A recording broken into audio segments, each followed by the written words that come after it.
जैन साथियों, हमारा वैदिक सभ्यता का टॉपिक चल रहा था और वैदिक सभ्यता में हमने उसके शुरुआती बिंदुओं का अध्ययन कर लिया। आज हम बात करते हैं उसके जो अपने वैदिक सभ्यता में जो 4 वेद की बात की थी अपन ने कि ऋग्वेद है, यजुर्वेद है और अथर्ववेद है, सामवेद है। तो सबसे पहले अपने ऋग्वेद की बात करते हैं कि ऋग्वेद जो है इसका जो उल्लेख है अपने को, इसकी उत्पत्ति कहाँ से हुई है, इसका संबंध जो है बात करें ऋग्वेद का संबंध अव्यस्ता से है। किससे है? अव्यस्ता। तो सर ये अव्यस्ता क्या था? यह एक ईरान का ग्रंथ था। अव्यस्ता क्या है? ईरान का ग्रंथ था। वेदों को संहिता भी कहा गया है। वेदों को क्या कहा गया है? अगर मैं यहां पर नोट लगाकर ये बात लिखूं, वेदों को संहिता भी कहा गया है। इनकी अपने बात करें ऋग्वेद की रचना कहां से हुई? सप्त सिंधु प्रदेश से। सप्त सिंधु प्रदेशों। बात करें इसके अंदर ऋग्वेद में कुल मंडल कितने हैं? जैसा कि आपने एग्जाम में पढ़ा होगा कि इसमें कुल कितने मंडल हैं, इसमें कुल कितने सूक्त हैं, इसमें कुल कितने मंत्र हैं। बिल्कुल, कैलाश कुमावत, बहुत बढ़िया, हेलो सर, गुड मॉर्निंग। ठीक है, जैसे इसके अंदर बात करें तो मंडल की बात करें, आपसे पूछा जा सकता है, सूक्त पूछा जा सकता है और मंत्र पूछे जा सकते हैं।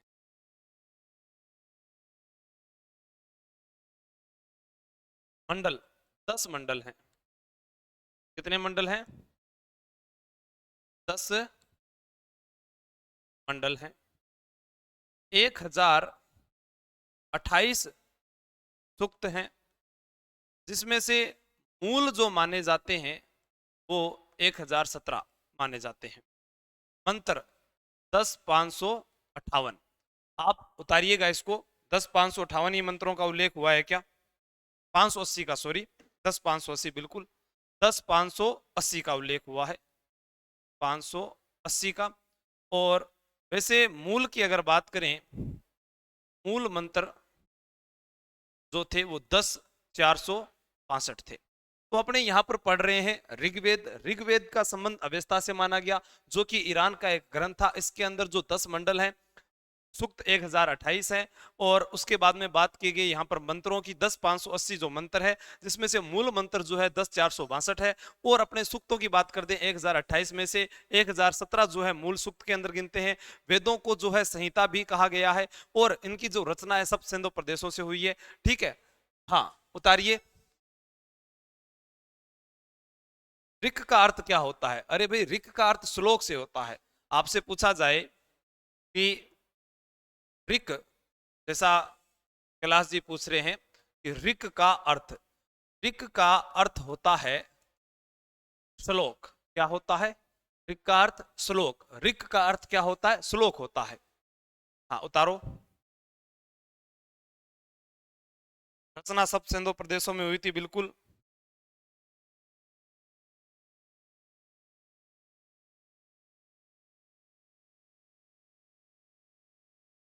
आगे पढ़ते हैं, अपने 10 मंडलों के बारे में पढ़ेंगे, जिनमें एक एक मंडल का अपने अध्ययन करेंगे, अगर ये उतार लिया है तो।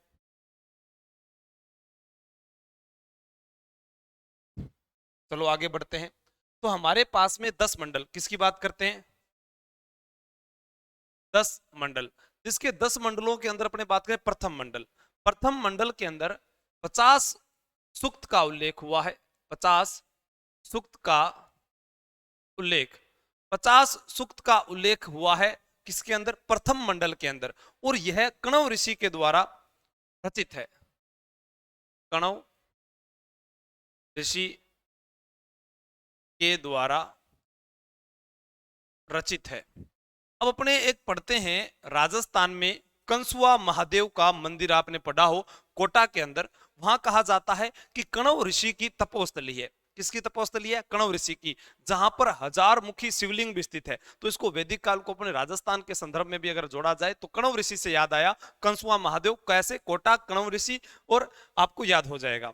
फिर बात करते हैं इसका जो दूसरा मंडल है वह है गृहस्थ मध्य ऋषि से संबंधित है। ठीक है, यहां पर अलग अलग ऋषियों की अपने बात करेंगे।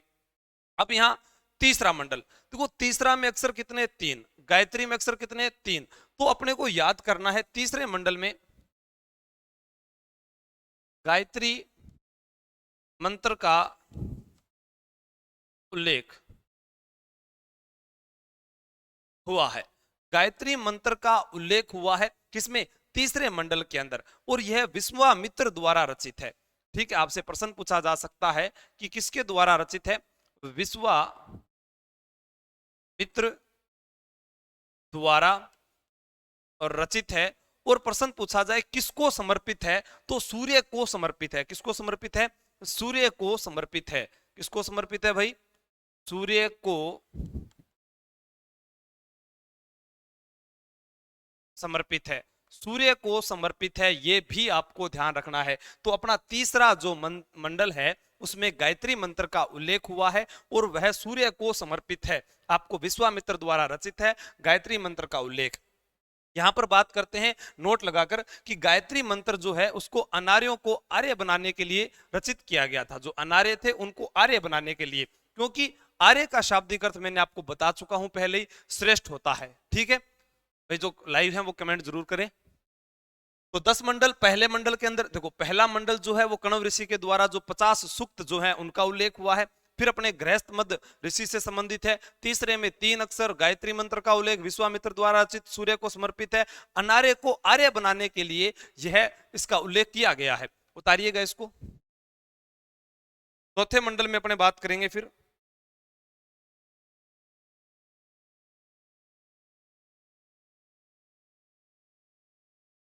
सूर्य को। यहां पर अगर आपको सूर्य ना लिखा है तो सर्वता भी लिखा हुआ मिल सकता है आपको।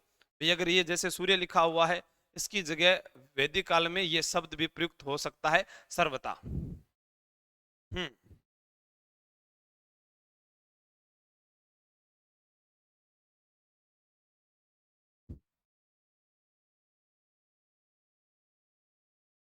चले आगे। आगे बात करते हैं चौथा, पांचवा, छठा और सातवां मंडल। चौथा मंडल वामदेव ऋषि से संबंधित। पांचवा आत्री ऋषि से संबंधित। आठवां, सॉरी, पांचवा के बाद में छठा। चौथा, पांचवा, छठा भारद्वाज ऋषि से संबंधित। अब यहां पर अपने से जो मुख्य आपको याद करना है और एग्जाम की दृष्टि से जो मुख्य रहता है वह रहता है अपना सातवां मंडल। कौन सा मंडल है? सातवां मंडल जो है यह महत्वपूर्ण माना जाता है। सातवां मंडल। अब सातवां मंडल महत्वपूर्ण क्यों है? अपने इसको एग्जाम में पढ़ते हैं। आप लोगों ने एक पढ़ा होगा कि दशराज्य युद्ध का जो है उल्लेख किस मंडल में हुआ है? तो सातवें मंडल में हुआ है। यह दशराज्य युद्ध किस नदी के किनारे हुआ था? यह पुरुषनी नदी के किनारे हुआ था। ठीक है, राजा सुदास और जो 10 राजाओं के मध्य यह युद्ध हुआ था, जिसके अंदर अपने राजा सुदास की विजय हुई थी। हम पढ़ते हैं कि 10 राजाओं में 7 अनार्य थे, 3 आर्य थे, वह भी अपने को पढ़ना है। ठीक है, तो अपने बात करते हैं सातवां मंडल। इस मंडल में 10 राज्य युद्ध का उल्लेख मिलता है। 10 राज्य यानी 10 राजाओं के मध्य। इधर अपने बात करें राजा दास, और इधर अपने बात करें 10 राजा। जिनमें 7 अनार्य, 3 आर्य। और अपने बात करते हैं जो दशराग्य युद्ध है यह किस नदी के किनारे हुआ था? परुष्णी नदी, जिसको अपने रावी नदी कहते हैं, परुष्णी नदी किनारे यह युद्ध लड़ा गया, जिसके अंदर राजा सुदास जो है यह विजयी हुए। तो आप उतारिएगा, 7वें मंडल की बात अपने यहां पर कर रहे थे। तो 7 आर्य 3 अनार्य, 3 अनार्य में अजा शिक्रु यज्ञ, 7 आर्य 3 अनार्य, 7 आर्य और 3 अनार्य हैं। अजा शिक्रु और मैं लिख देता हूं यहां, अजा शिक्रु यज्ञ। ठीक है अजय खिंची, आपने सही बताया। 7 राजा थे, 7 आर्य 3 अनार्य थे। देखो हाँ, रावी नदी के लिए हुआ था, बिल्कुल। वशिष्ठ वशिष्ठ ऋषि द्वारा रचित है, वो भी आगे लिख देंगे। भरतवंश के राजा थे सुदास।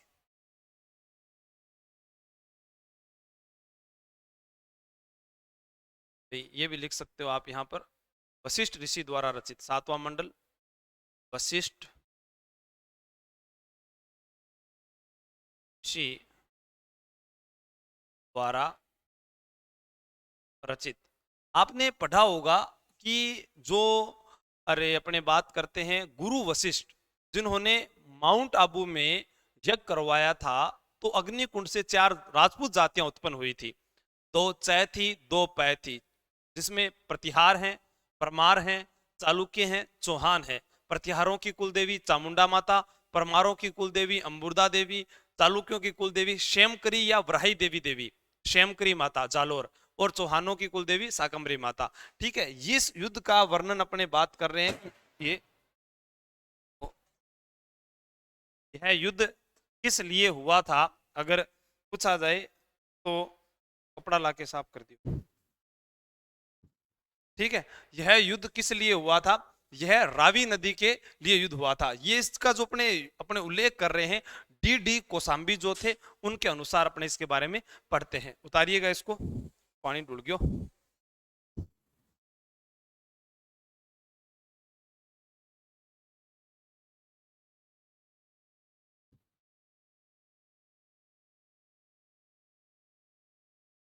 आगे बात करते हैं, उतार लिया हो तो ये।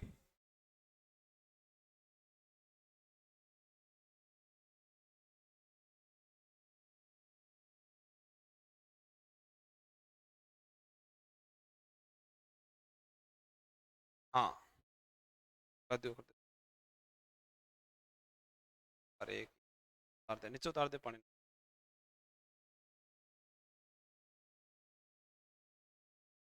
आगे चलते हैं अपने 8वां मंडल।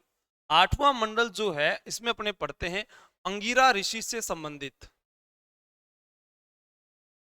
अंगिरा, इधर से आगे लिखता हूं, अंगिरा ऋषि से संबंधित। अंगिरा ऋषि से संबंधित है। तो 9वां मंडल है जो अंगिरा ऋषि द्वारा रचित है। अब अपने से प्रश्न पूछा जाएगा कि यहां पर सोम देवता का उल्लेख है, सोम देवता का उल्लेख, और आपने पढ़ा हो, जो मैंने पहले बताया भी था, कि हिमालय की मुंजवत चोटी का उल्लेख हुआ था जो सोम रस के लिए प्रसिद्ध थी। तो सोम रस का उल्लेख, सोम रस का उल्लेख। अब यहां पर जो सोमरस है इसका अपने उल्लेख कहां पर पढ़ते हैं? मुंजवत चोटी। और मुंजवत चोटी जो है वो कहां पर बताई गई है? हिमालय में बताई गई है। इसका भी आपको ध्यान में रखना है। फिर 10वां मंडल है, इस मंडल में पुरुष सूक्त में पुरुष सूक्त जो है एक विराट पुरुष की कल्पना की गई है, जिसमें 4 वर्णों का उल्लेख किया गया, चतुर्वर्णों का उल्लेख। जैसे अपने एक डायग्राम के माध्यम से इसको समझें तो अपने को याद हो सकता है। जैसे यह एक व्यक्ति है, ठीक है, यह एक व्यक्ति है,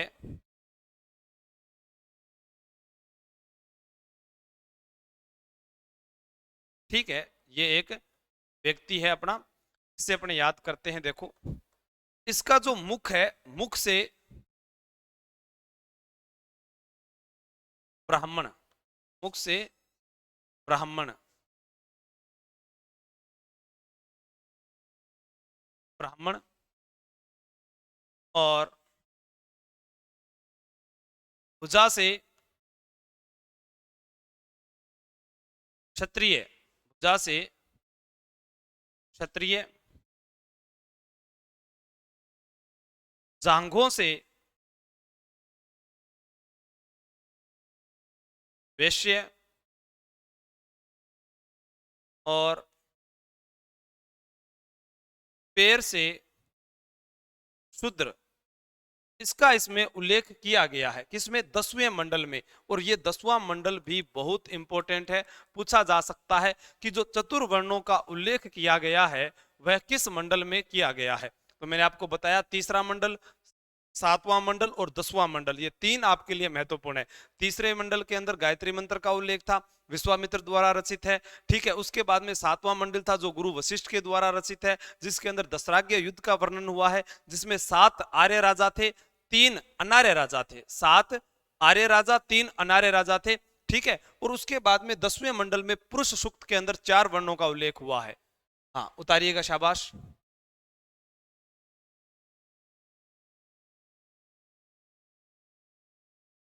ये क्रम पर आधारित है सारे के सारे। आपसे पूछा जाए भाई ये जो उल्लेख हुआ है ये किस पर आधारित है? सारे के सारे क्रम पर आधारित है, क्रम पर आधारित। अगर ये भी पूछ ले तो उतार लीजिएगा।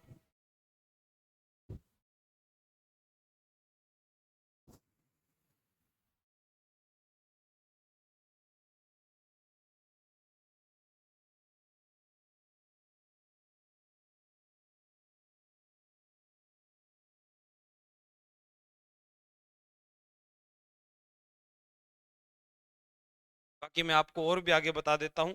अस्तो मा सदगम में भी ऋग्वेद से लिया गया है।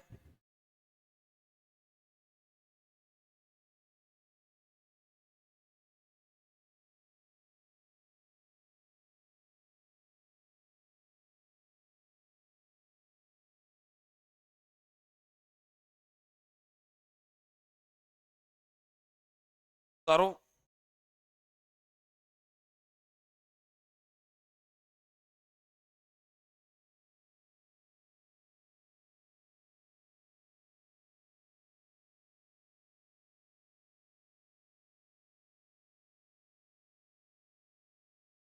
आगे चलते हैं।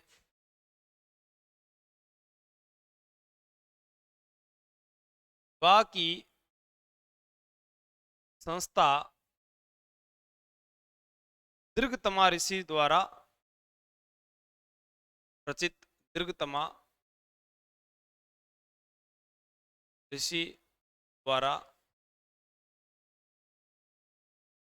रचित है। बात की जाए आपसे कि अस्तो मा सदगम्य, पूछा जा सकता है कहां से लिया गया है। अस्तो मा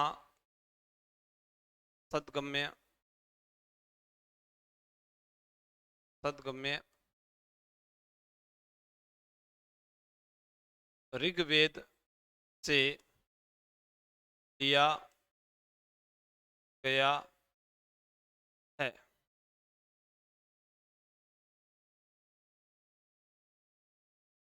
ठीक है, अस्तो मा सदगम्य ऋग्वेद से लिया गया है। ऋग्वेद के, ऋग्वेद के 2 ब्राह्मण ग्रंथ बताए गए हैं। ऋग्वेद के जो 2 ब्राह्मण ग्रंथ बताए गए हैं उनमें जो है संकलनकर्ता का नाम पूछा जाए इनका, कि ब्राह्मण ग्रंथों का जो संकलन करता है संकलन करता जो है वो क्या है, महीदास है। कौन है, महीदास। अब इसके अंदर बात करते हैं पहले ब्राह्मण ग्रंथ की, जिसमें नाम आता है ऐत्रेय ब्राह्मण। इसमें ऐत्रेय ब्राह्मण में संघर्ष के संघर्ष के 3 कारण बताए हैं। 3 कारण बताए हैं। ऐत्रेय ब्राह्मण के अंदर संघर्ष के 3 कारण बताए गए हैं, जिनके अंदर अपने पढ़ते हैं जल, जोरू और जमीन। 3 कारण में क्या क्या बताए हैं इन्होंने, जल, जोरू और जमीन। इसमें लड़की को किस शब्द से संबोधित किया गया है, जरा बताइएगा। लड़की को क्या कहकर इसने बताया है, चल रहा है आपके पास में। राज्याभिषेक के नियमों का उल्लेख मिलता है, बिल्कुल सही है। लड़की को क्या कहा गया है इसके अंदर, ये आपको बताना है। ऐत्रेय ब्राह्मण को सर पंचिका भी कहते हैं, बिल्कुल। ऐत्रेय ब्राह्मण जो है इसको पंचिका भी कहते हैं, सही है। ऐत्रेय ब्राह्मण को क्या कहते हैं, पंचिका भी बोलते हैं। लड़की को क्या बताया गया ये बताइए। इसी के अंदर अपने बात करें, राज्याभिषेक का उल्लेख है। राज्याभिषेक का उल्लेख है, ये भी आपका सही है। लड़की को नहीं मालूम। लड़की को यहां पर ऐत्रेय ब्राह्मण के अंदर, जिसे पंचिका कहते हैं, महीदास द्वारा संकलन किया गया था। ऋग्वेद में 2 ब्राह्मण ग्रंथों का उल्लेख हुआ है। इसमें पहले ऐत्रेय ब्राह्मण में लड़की को कृपण बताया गया है। क्या बताया गया है, इस ग्रंथ में लड़की को कृपण बताया गया है। लड़की को कृपण बताया गया है। तो लड़की को कृपण बताया गया है किसमें, ऐत्रेय ब्राह्मण के अंदर। ऐत्रेय ब्राह्मण को ही पंचिका कहा जाता है। उतारिएगा, आगे बात करते हैं।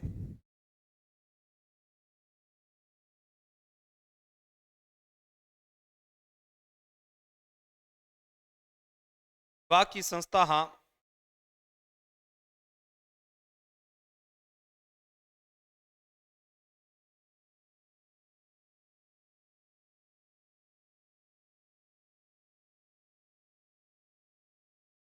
नासदीय सूक्त, जिसमें निर्गुण ब्रह्मा से संबंधित है।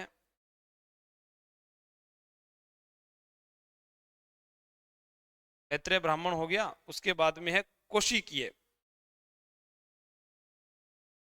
दूसरा तो जिक्र है 2 नंबर पर, वो क्या है, कौशिकीय, जिसे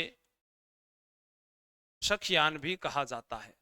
ये तो 2 ब्राह्मण ग्रंथ आ गए। अब आपसे पूछे ऋग्वेद के 2 अरण्य, अगर ऐसा पूछ ले, ऋग्वेद के 2 अरण्य कौन से हैं, तो भी आपको क्या बताना है। 1 नंबर पर ऐत्रेय, 2 नंबर पर कौशिकीय। ठीक है,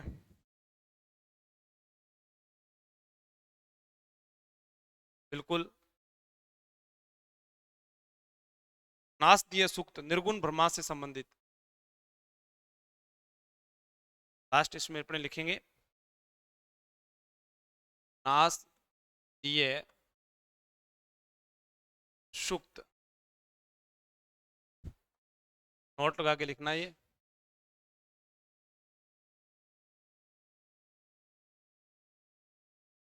निर्गुण ब्रह्मा से संबंधित। नासदीय सूक्त जो है निर्गुण ब्रह्मा से संबंधित है। और इसके अंदर अपने बात करें तो अकेश्वरवाद, अकेश्वरवाद का उल्लेख मिलता है। आगे जितना भी डाटा है मैं आपको समझाने का प्रयास करता हूं। आपको नासदीय सूक्त ये एक्स्ट्रा में याद करना है, ठीक है। बताइएगा।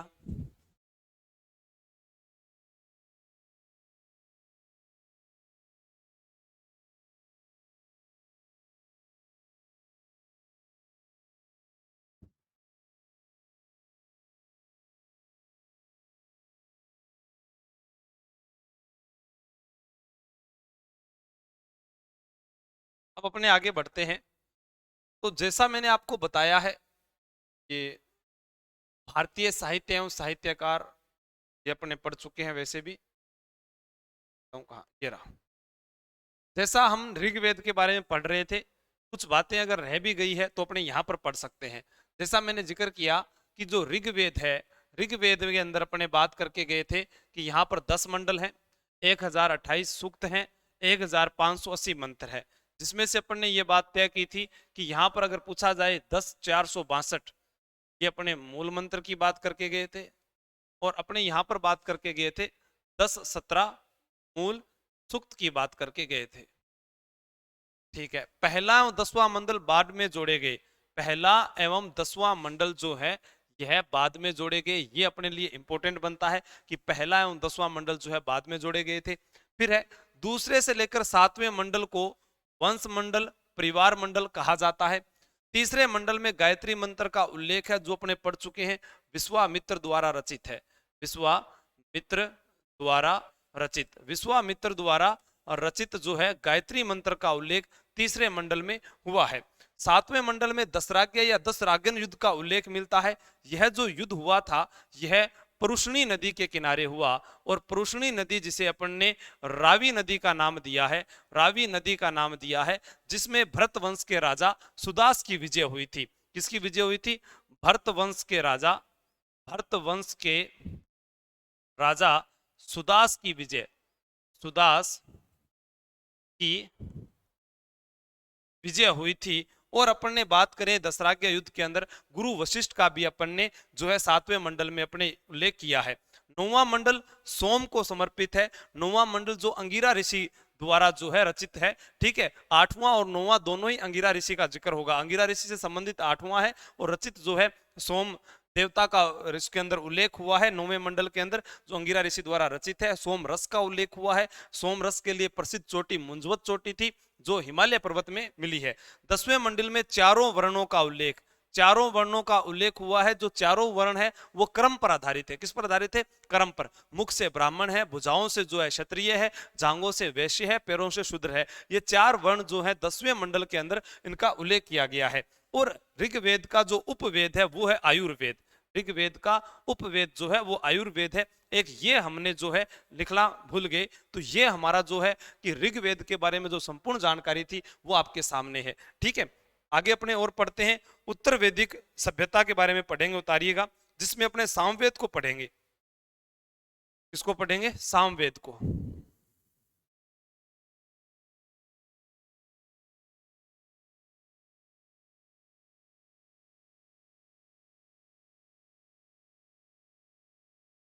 एक बार इसको उतार लीजिए आप।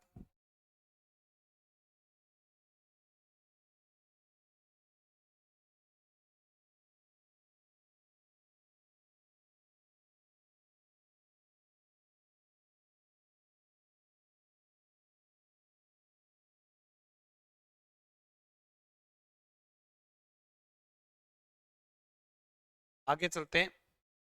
देखो, सामवेद जिसके अंदर अपने 1869 मंत्रों का उल्लेख करते हैं। किसका उल्लेख करते हैं? सामवेद।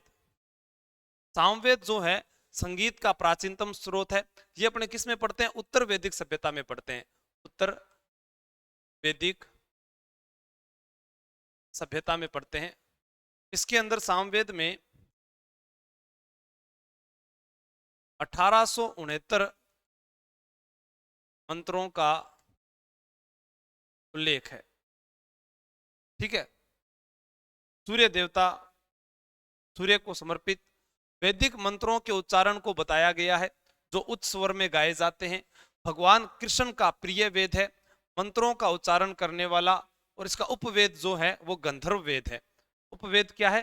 गंधर्व वेद। ये भी अपने को याद रखना है। उसका क्या था? ऋग्वेद का आयुर्वेद था। इसमें छांदोग्यो, जो छांदोग्यो उपनिषद है उसका भी उल्लेख हुआ है।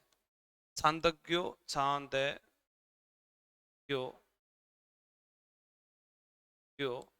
उपनिषद, जिसके अंदर अपने पढ़ते हैं छांदोग्यों में दान का उल्लेख मिलता है। सबसे प्राचीन उपनिषद है। यहां पर अपने बात करें सामवेद की तो अपने को यह भी याद रखना है सूर्य को समर्पित। ठीक है, तो इसके अंदर सामवेद से संगीत का प्राचीनतम स्रोत जो है वह सामवेद है। ठीक है, सूर्य का उल्लेख वायु को समर्पित वेद है। सॉरी, सूर्य का उल्लेख है वायु को समर्पित है। सूर्य का उल्लेख और वायु को समर्पित वेद है ये।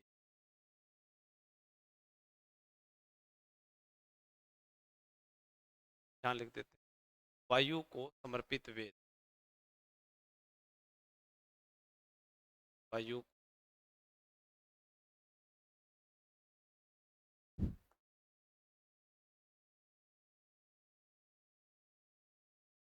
वायु को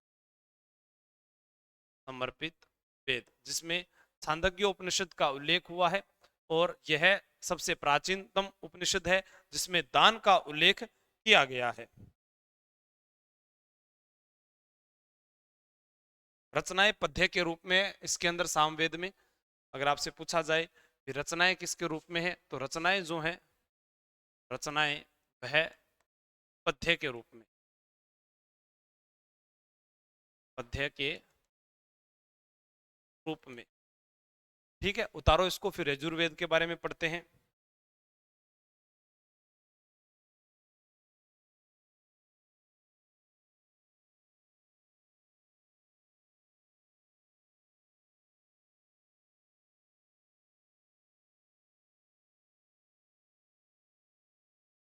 आगे पढ़ते हैं।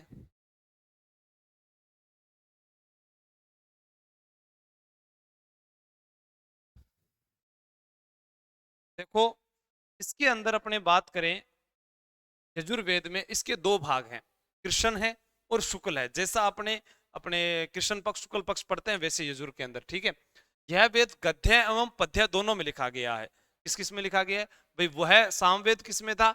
पद्य में था। आपको वो भी याद रहना चाहिए साथ साथ में, सामवेद जो है वह किस में है? पद्य में है। ठीक है, इसमें यज्ञ करने की विधियों का, यानी यज्ञ से संबंधित है, तो अपने को यज्ञ करने की विधि यहाँ पर पूरा का पूरा समझ में आ गया भी, यज्ञ से संबंधित है। इस वेद में शून्य का उल्लेख किया गया है। उपवेद धनुर्वेद है। और यहाँ पर उपनिषद की बात करें तो तैत्रीय तैत्रीय उपनिषद का जिक्र हुआ है, जिसमें अतिथि देवो भव, और बात करें अस्तोमा सदगम्य।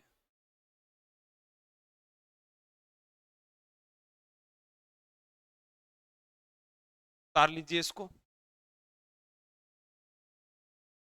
सदा सत्य बोलो है। सॉरी, अस्तोमा सदगम्य नहीं, सदा सत्य बोलो, सदा सत्य बोलो। कमेंट करना आपको ये आ रहा है कि नहीं आ रहा है। पुरोहित को अद्वैयु कहा गया है, वायु का उल्लेख हुआ है इसमें। दुर्वेद में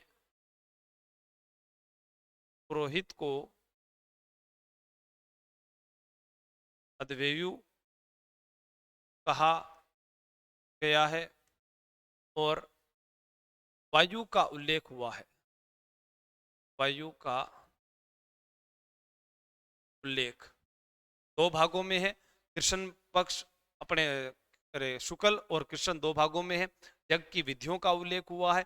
तैत्रीय उपनिषद है जिसके अंदर सदा सत्य बोलो है, अतिथि देवो भव है, और पुरोहित को अद्वैयु कहा गया है, वायु का उल्लेख हुआ है। ठीक है, और शून्य का उल्लेख मिलता है। उपवेद है धनुर्वेद। वेद क्या है? धनुर्वेद है।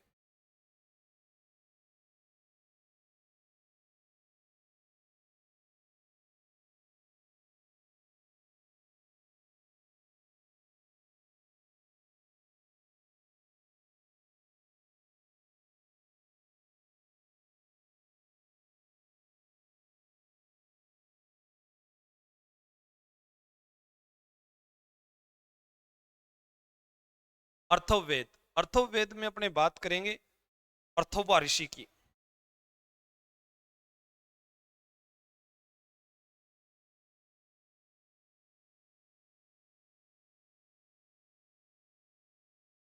अर्थववेद देखो,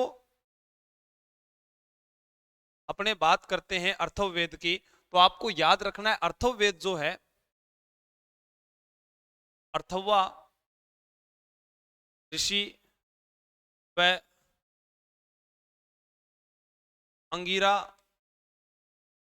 ऋषि द्वारा रचित। पहली बात, अर्थवा ऋषि व अंगिरा ऋषि के द्वारा रचित है। जो कौन सा अर्थवेद, जादू टोणों का उल्लेख हुआ है, अयोध्या का उल्लेख हुआ है, ठीक है, 6000 मंत्रों का उल्लेख जिसमें पढ़ते हैं, तो वह कौन सा है, अर्थवेद है। महिवेद, वैशज्य वेद, अर्थव अंगिरस वेद भी कहा जाता है। यह भौतिकतावादी वेद है। इसमें जादू टोना टोटके का उल्लेख मिलता है, ये आपको याद करना है। इसमें अयोध्या का भी उल्लेख मिलता है। इसमें इसमें अयोध्या का उल्लेख मिलता है। जैसा अपन ने ऋग्वेद में मंडल सूक्त मंत्र पूछे थे, वैसे ही अथर्ववेद जो है, यहां पर भी जो है अपने से अलग अलग पूछे जा सकते हैं कि इसके अंदर जो है कितने जो है कांड, इसके अंदर कांड जो है, अगर एग्जाम में पूछे कि कितने कांडों का उल्लेख हुआ है, तो इसके अंदर 20 कांड है। कितने हैं, 20 कांड। सूक्त 736, और मंत्र मैंने आप लोगों को अभी बताए थे, मंत्र जो है वो 6000 है। कितने, 6000। इसका कोई भी अरण्य नहीं है, इसका कोई अरण्य नहीं है।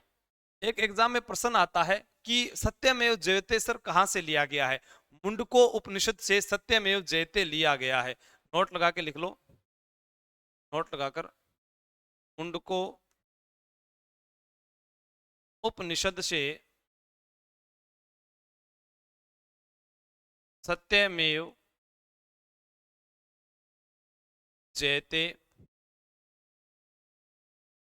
लिया गया है। मुंडको उपनिषद से सत्यमेव जयते लिया गया है। यहां पर जादू टोने का उल्लेख हुआ है, अयोध्या का उल्लेख हुआ है। बाकी आप उतारिए, आगे लिखते हैं अपने।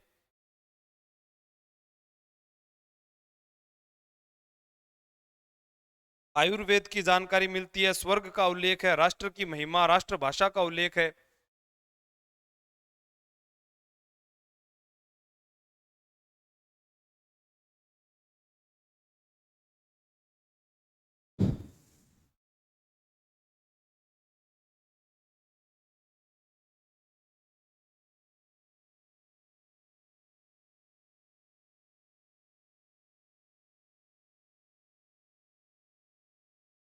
मुंडको उपनिषद और मांडक्य उपनिषद दोनों याद रखना।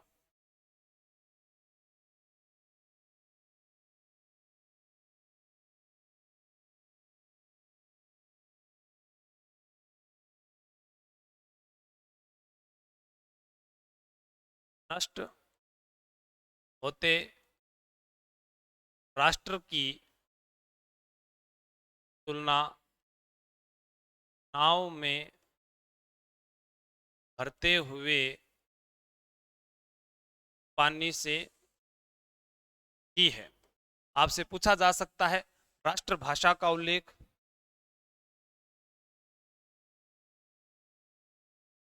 वर्ग का उल्लेख,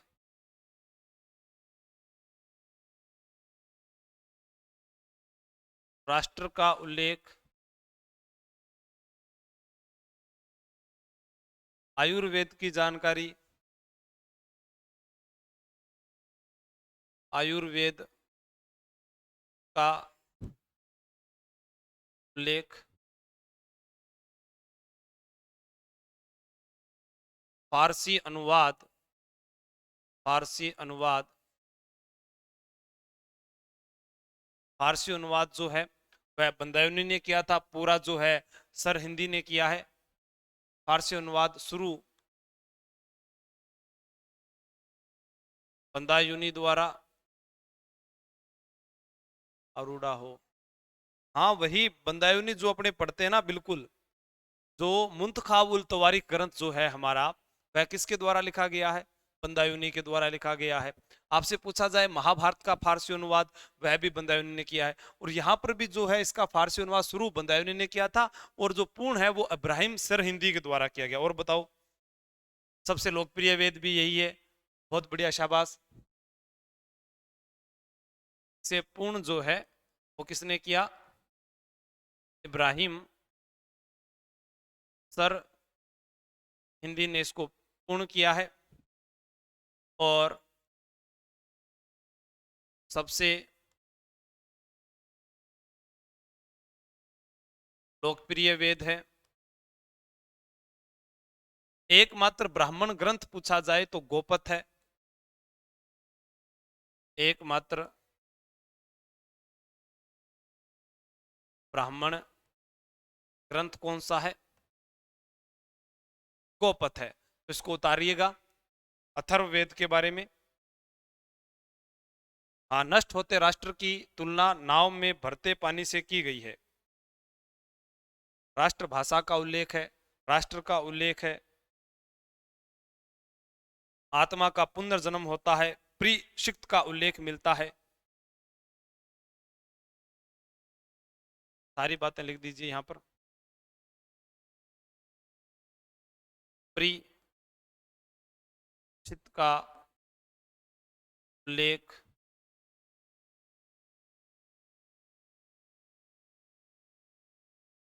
आत्मा का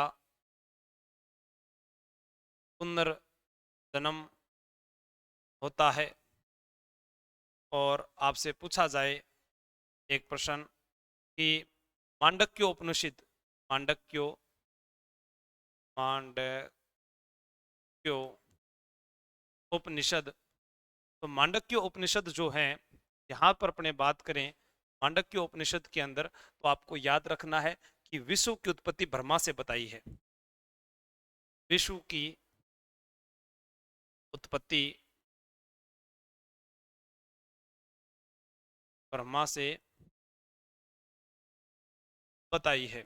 और आपसे पूछा जा सकता है कि जो राष्ट्र का उल्लेख हुआ है, राष्ट्रभाषा का उल्लेख हुआ है, यानी राष्ट्र की गरिमा और राष्ट्रभाषा का उल्लेख, राष्ट्रभाषा का उल्लेख,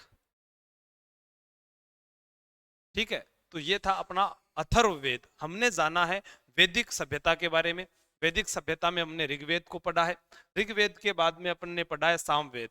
सामवेद संगीत से संबंधित, यजुर्वेद यज्ञ कांडों से संबंधित, और उसके बाद में अथर्ववेद जादू टोनों से संबंधित। अथर्ववेद के बाद में, अथर्ववेद में हमने पढ़ा कि इसमें आयुर्वेद का उल्लेख हुआ है, अयोध्या का उल्लेख हुआ है, जादू टोने का उल्लेख हुआ है, राष्ट्रभाषा का उल्लेख हुआ है, राष्ट्र की गरिमा का उल्लेख हुआ है, आत्मा का पुनर्जन्म होता है। इसी में हमने पढ़ा है कि प्रीषित शब्द का उल्लेख हुआ है। ठीक है, तो आज हम इतना ही पढ़ेंगे और अपने नेक्स्ट क्लास में आगे की वैदिक सभ्यता के बारे में जानकारी लेंगे। जय हिंद, जय भारत।